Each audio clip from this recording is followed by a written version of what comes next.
a Lippi.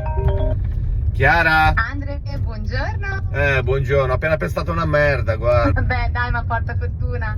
Porta fortuna, stavo andando a prendere una raccomandata, era una multa. Andavo ai 51, limite ai 50, 139 euro, pensa che fortuna. Ma chi se ne delle multe, dai. Allora, bisogna che ti porto con me a fare volontariato. Una figata, cioè ti svolta. Ci verrei volentieri, solo che poi incontri gente, bene, fantastica, con incontro, cazzo, io mi sento una merda, sinceramente anche no. Ma guarda che ieri siamo andati con tutta la family a pulire una spiaggia con i ragazzi del gruppo scout della Maddalena. Li conosci loro? Sono quelli che sorridono anche sotto la grandine. Ma guarda che si fanno un mazzo così per l'ambiente, eh? Capisco il rispetto per l'ambiente, però secondo me anche l'ambiente dovrebbe rispettare noi, perché io ieri sono andato a trovare i miei, mi è caduta una pigna in testa, c'ho ancora un bernocolo che mi fa un male. Sono sicura che sia una cosa che faccia bene anche te questa, comunque. A prendere pigne in testa? Allora mi faccio anche lapidare, scusa, conosci mica un posto dove lo fanno bene? Cioè, non ho capito, ma Andre, ma sembra quasi che fare del bene ti dia quasi fastidio. Fare del bene mi fa stare bene, però poi socializzo, esco, conosco gente e spendo.